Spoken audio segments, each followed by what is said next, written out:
The border between the United States and Canada is the world's longest undefended border, but that may be changing soon. Inflammatory remarks made by United States President Donald Trump about Canada potentially becoming the 51st state and referring to Canadian Prime Minister Justin Trudeau as governor have political analysts wondering whether the United States would actually annex one of her biggest allies. While Trump has claimed he will use economic force rather than military force, what would happen if the United States decided to conduct its own special military operation, and what would it look like? For one, would the United States even need to use force, or would the Canadians willingly join the Union? Trump did say that many Canadians want to become the 51st state, but that simply isn't true. In a Ledger survey conducted in December, 82% of respondents said they would not support Canada becoming the 51st state, with only 13% in support. Trudeau is well aware of this, stating, "Canadians are incredibly proud of being Canadian. One of the ways we define ourselves most easily is, well, we're not American." With this context, the United States would have to invade Canada for the second time. On June 18, 1812, the United States declared war on Great Britain for forcing American sailors to fight for the British Royal Navy, restricting trade with France, and supporting Native American tribes and attacking American citizens. The Americans mainly invaded in two separate locations, Windsor, Ontario and Queenston, Ontario, but were decisively defeated in both battles.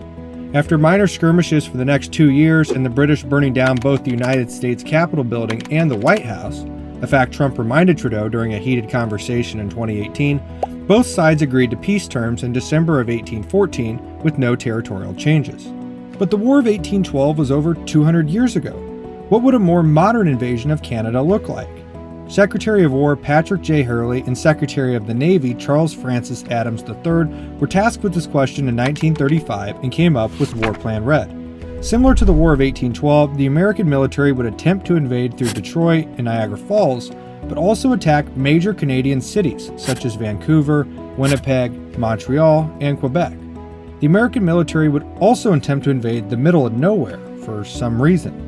What's even more interesting about this plan is how eerily similar it is to Defense Scheme Number 1, created 14 years earlier by the British as a counteroffensive in case the United States invaded. And yes, those are two separate plans. A successful United States invasion of Canada would be incredibly difficult because the Americans would likely face heavy guerrilla-style resistance, which the United States struggled with during the Vietnam War and the invasion of Afghanistan. But let's assume the United States forces Canada to surrender unconditionally. Would it even make sense to admit the country into the Union as the 51st state? A similar question was asked during the end of the Mexican-American War when the American military captured Mexico City.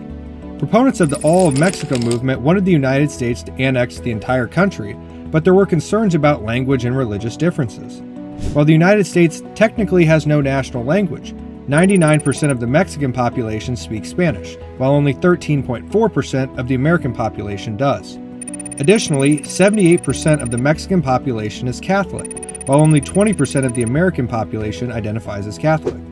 For these reasons, the All of Mexico movement was defeated, and Mexico ended up only ceding the territories of Alta California and Nueva Mexico in the Treaty of Guadalupe Hidalgo.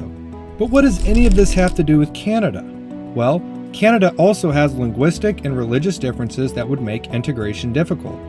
94% of Quebec's population speaks French, while less than 1% of Americans speak the language.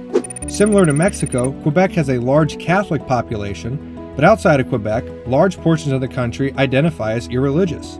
While the two countries are similar, forcefully incorporating a country with significant regional and cultural differences would be almost impossible.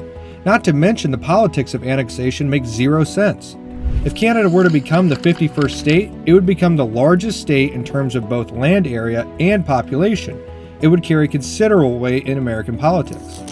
Canada's population is generally considered to be more liberal than the American population, so it's reasonable to assume the state would vote Democrat in almost all presidential elections, making it impossible for Republicans to win the presidency.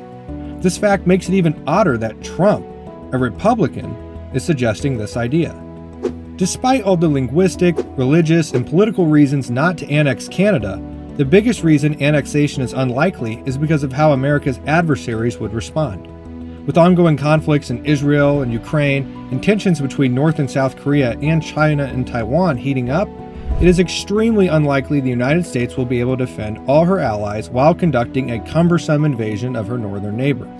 The United States has to prioritize resources, and it is completely illogical to use those resources to attack an ally of over 150 years rather than defend allies threatened by great powers. But in the words of disposed Syrian dictator Bashar al-Assad, politics is about realities, not logic. And the reality is that the United States and Canada's relationship isn't as clean as the border would suggest.